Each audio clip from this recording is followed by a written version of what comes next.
जीतनराम मांझी को जेडीयू से बर्खास्त कर दिया गया है। उनके ऊपर आरोप है कि वो पार्टी विरोधी काम कर रहे थे।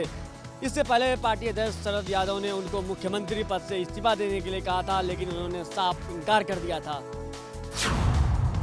बिहार के मुख्यमंत्री जीतनराम मांझी को आज जनता दल यूनाइटेड से निकाल दिया गया। पार्टी विरोधी कार्यों की वजह से पार्टी के नेताओं ने कहा। गौरतलब है कि पार्टी नेता नीतीश कुमार और पार्टी प्रमुख शरद यादव काफी दिनों से जीतनराम मांझी को मुख्यमंत्री पद का त्याग देने के लिए कह रहे थे, लेकिन मांझी मुख्यमंत्री पद छोड़ने को तैयार नहीं थे। कई बार बात करने के बाद भी जब वह पद छोड़ने को तैयार नहीं हुए, वो लगातार दावा करते रहे कि उनके पास सदन में बहुमत है, तो पार्टी नेताओं ने उन्हें पार्टी से निष्कासित कर दिया।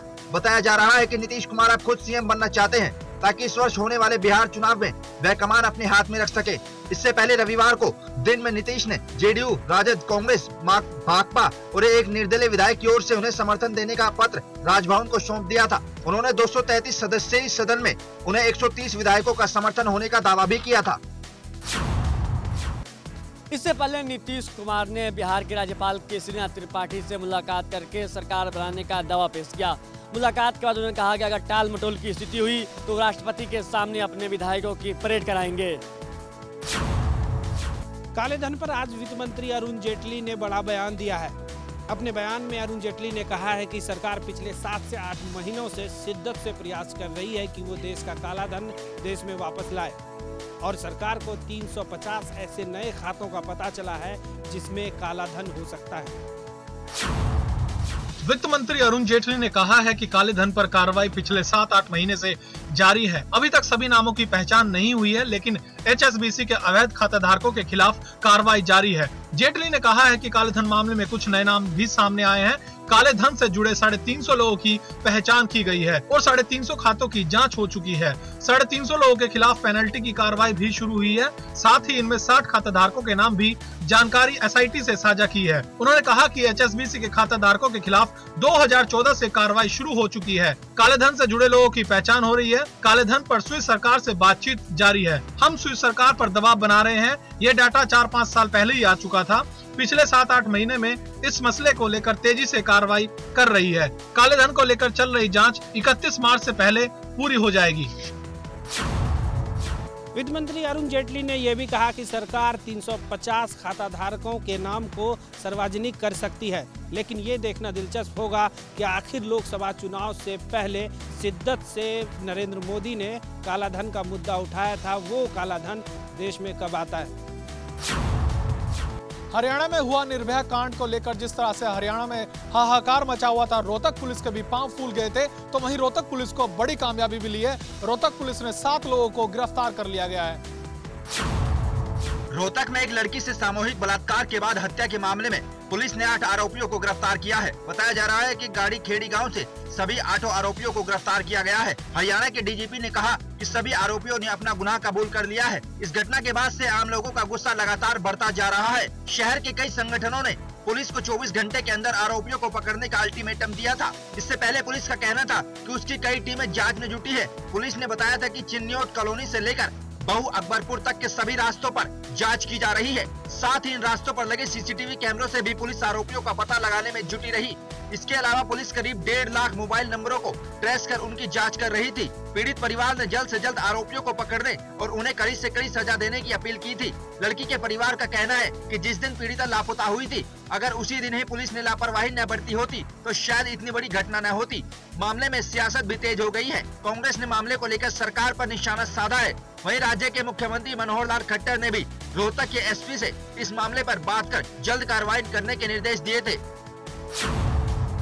आज हरियाणा में भी जिस तरह से देखा गया था, नेपाली समाज जो था वो उन्होंने प्रदर्शन किया था, कैंडल मार्च निकाला था। उसके बाद से ही हरियाणा सरकार और हरियाणा पुलिस ने मुस्तैदी दिखाई थी। हालांकि 1 लाख से बढ़ाकर जो इनामी राशि थी वो 5 लाख कर दी थी, जिसके चलते आज सभी आरोपियों को गिरफ्तार कर लिया गया है। दिल्ली में 2 विधानसभाओं में आज फिर से वोटिंग कराई गई। ईवीएम मशीन में गड़बड़ी के चलते दिल्ली विधानसभा में दोनों जगहों पर वोटिंग कराई गई। फिलहाल 10 फरवरी को दिल्ली के चुनाव के नतीजे आने हैं। दिल्ली में 2 मतदान केंद्रों पर आज फिर से मतदान हुआ। इसमें दिल्ली कैंट विधानसभा क्षेत्र का मतदान केंद्र नंबर 31 और रोहतास नगर विधानसभा क्षेत्र का मतदान केंद्र नंबर 132 शामिल है। इन दोनों मतदान केंद्रों पर आज सुबह 8 बजे से वोट डाले गए, जो शाम 5 बजे तक डाले गए। दोनों क्षेत्रों में मतदान के कारण आज सार्वजनिक अवकाश भी दिया गया। ईवीएम में गड़बड़ी व मॉक पोलिंग का रिकॉर्ड नहीं रखने की बात सामने आने पर दिल्ली के मुख्य निर्वाचन अधिकारी चंद्रभूषण कुमार ने दोनों मतदान केंद्रों पर पुनर्मतदान कराने के आदेश जारी किए थे। दिल्ली कैंट का मतदान केंद्र नंबर 21 गोपी बाजार में स्थित है। इसमें गोपीनाथ बाजार व अन्य इलाके आते हैं। इस मतदान केंद्र पर 900 मतदाता है। इसमें से शनिवार को मतदान के दौरान करीब 500 वोट पड़े थे। इस मतदान केंद्र पर ईवीएम मशीन खराब हो गई थी। इस मतदान केंद्र पर 1280 वोट है। मशीन खराब होने के कारण मतदान में व्यवधान आ गया था। इसमें 52% मतदान हो सका था। इन दोनों मतदान केंद्रों पर पुनर्मतदान के बारे में लाउडस्पीकर से क्षेत्र में जानकारी दी गई थी। ईवीएम मशीन के खराब हो जाने के बाद जहां 52% मतदान होने के बाद से मतदान को रोकना पड़ा था, इसीलिए 9 तारीख के दिन फिर से मतदान कराया गया। फिलहाल 10 फरवरी को नतीजों के बाद ये तय हो पाएगा कि दिल्ली के सिंहासन पर कौन बैठेगा। साल 1994 से शुरू हुए यश भारती सम्मान से आज प्रदेश की 56 विभूतियों को सम्मानित किया गया। अपनी कला के बुद्धि प्रदेश का नाम रोशन करने वाले इन विभूतियों को सपा मुखिया मुलायम सिंह यादव ने सम्मान पत्र व 11 लाख रुपए की सम्मान राशि देकर अलंकृत किया। अपनी प्रतिभा के जरिए लोगों का दिल जीतने वाले सभी सम्मानित विभूतियों के चेहरे पर अपने घर में सम्मानित होने की खुशी साफ दिखाई दी।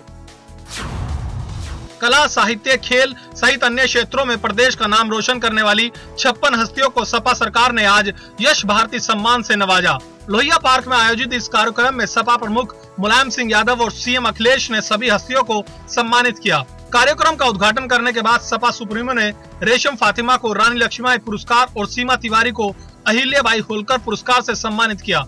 इस दौरान उन्होंने यश भारती स्मारिका और विमोचन किया। सभी 56 शख्सियतों को यश भारती सम्मान में 11-11 लाख रुपए और प्रशस्ति पत्र मिले। उधर कार्यक्रम के पहले ही पुरस्कार को लेकर विवाद हो गया। पर्वतारोही अरुणिमा सिन्हा ने इस पर नाराजगी जताई है। उनका कहना है कि उन्हें फोन पर यश भारती सम्मान देने की सूचना दी गई थी, लेकिन अब उनका नाम लिस्ट से गायब है। इसके साथ ही यश भारती पुरस्कार को लेकर सफाई के प्रधान दर्शन सिंह यादव के नाम पर भी विवाद हो गया। वहीं कमांडो ट्रेनर अभिषेक यादव को लेकर भी नाराजगी है। इस मौके पर मुख्यमंत्री अखिलेश यादव ने प्रदेश की प्रतिभाओं को उचित मंच दिए जाने की बात कही। उन्होंने कहा कि प्रदेश अभूतपूर्व प्रतिभाओं से भरा हुआ है, लेकिन संसाधनों के अभाव में ये प्रतिभाएं निखर नहीं पाती। समारोह के दौरान सपा मुखिया मुलायम सिंह यादव ने लखनऊ विकास प्राधिकरण की समाजवादी लोहिया इनक्लेव नाम की आवासीय योजना का भी शिलान्यास किया। दिल्ली में चलती बस में महिला के साथ हुआ दुष्कर्म। कन्नौज से आ रही महिला दादरी जाने के लिए बस में सवार हुई थी, जिसके बाद ड्राइवर और कंडक्टर ने जान से मारने की धमकी देकर महिला के साथ दुष्कर्म किया। दिल्ली में चलती बस में सामूहिक दुष्कर्म कांड शनिवार को दोहरा दिया गया। कन्नौज से दादरी आने के लिए महिला उत्तर प्रदेश राज्य सड़क परिवहन निगम की बस में सवार हुई। बस के गाजियाबाद के आनंद विहार पहुंचने पर चालक तथा कंडक्टर बस को सुनसान स्थान पर ले गए और चलती बस में उसके साथ दुष्कर्म किया। महिला की रिपोर्ट पर सक्रिय हुई पुलिस ने आज बुलंदशहर से आरोपी चालक तथा कंडक्टर को गिरफ्तार कर लिया है। ग्रेटर नोएडा की दादरी कोतवाली में एक महिला ने कल रोडवेज बस के चालक व परिचालक के खिलाफ बस में सामूहिक दुष्कर्म करने का आरोप लगाया। महिला ने बताया कि वह कन्नौज के भिवानी मोड़ से दादरी तक आने को रोडवेज बस में शनिवार रात बैठी थी। रविवार सुबह वह सोती रह गई और दादरी में उतरने के बजाय आनंद विहार पहुंच गई। आनंद विहार में सवारियों को उतारने के बाद चालक परिचालक बस को सुनसान स्थान पर ले गए। दोनों ने उसे जान से मारने की धमकी देकर सामूहिक दुष्कर्म किया। महिला के पुलिस में रिपोर्ट दर्ज कराने के बाद पुलिस भी सख्ते में आ गई है, जिसके बाद पुलिस ने दोनों ही आरोपियों को गिरफ्तार कर लिया है। अब देखना ये होगा कि मामले की कार्रवाई को पुलिस कैसे आगे बढ़ाती है। पाकिस्तान ने एक बार फिर से सीज फायर का उल्लंघन किया है। पाकिस्तानी रेंजरों ने जम्मू में अंतर्राष्ट्रीय सीमा से लगे कुछ गांवों में और सीमा की 8 चौकियों को मोर्टार बम से निशाना बनाया। इस गोलीबारी में एक शख्स बुरी तरह से घायल हो गया। पाकिस्तान ने एक बार फिर सीज फायर का उल्लंघन किया है। जानकारी के अनुसार जम्मू के आरएसपुरा सेक्टर में अंतर्राष्ट्रीय सीमा पर पाकिस्तान की ओर से रविवार देर रात फायरिंग की गई। जानकारी के अनुसार पाकिस्तानी रेंजर्स ने बीती रात गोलीबारी करके संघर्ष विराम का फिर उल्लंघन किया है। बताया जा रहा है कि पाकिस्तान की ओर से रविवार रात 10 बजे से लेकर 1 बजे तक फायरिंग की गई। गौरतलब है कि पाक रेंजर्स ने कुछ दिनों पहले भी जम्मू कश्मीर में आरएसपुरा के सीमाई क्षेत्र में जोगवान सीमा पोस्ट के पास छोटे हथियारों से गोलीबारी की गई थी। इस गोलीबारी में अभी किसी तरह के नुकसान की खबर नहीं है। कुछ रिपोर्ट्स के अनुसार पाकिस्तान ने शनिवार को फिर जम्मू के आरएसपुरा अंतर्राष्ट्रीय सीमा पर किए जा रहे मरम्मत कार्य को रुकवाने के लिए गोलीबारी भी की। सुरक्षा बलों ने संयम बरता और कोई भी जवाबी कार्रवाई नहीं की। जनवरी से लेकर अब तक करीब 3 बार पाकिस्तान सीज फायर का उल्लंघन कर चुका है और इसमें 4 लोगों की मौत हो गई है और करीब 7 लोग बुरी तरह से जख्मी हुए।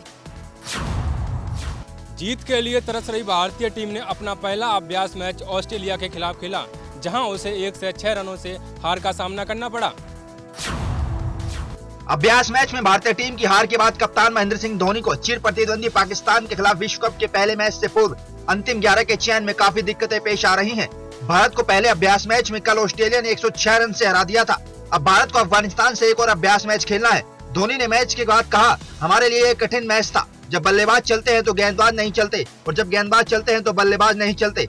हमें इसमें सुधार करना होगा। हमारे पास पाकिस्तान के खिलाफ पहले मैच से पूर्व एक और अभ्यास मैच है और उसमें अंतिम 11 का निर्धारण करना जरूरी है। भारतीय कप्तान ने हालांकि कहा कि इस मैच से काफी सकारात्मक बातें निकली हैं। यह पूछने पर भी अंतिम 11 चुनने के लिए वह किस पर ज्यादा जोर दे रहे हैं। धोनी ने कई बात कही। उन्होंने कहा, यदि पिचें ऐसी हो रही हैं तो उछाल का फायदा उठाने के लिए हमें स्पिनरों की जरूरत होगी। यह लंबा टूर्नामेंट है और इसमें वही टीम अच्छा करती है जो नीचे से उठकर तेजी से ऊपर आती है। वैसे तो इन मैचों की ज्यादा अहमियत नहीं होती, लेकिन जो टीम बराबर हार रही हो उसके लिए ये काफी महत्वपूर्ण होते हैं।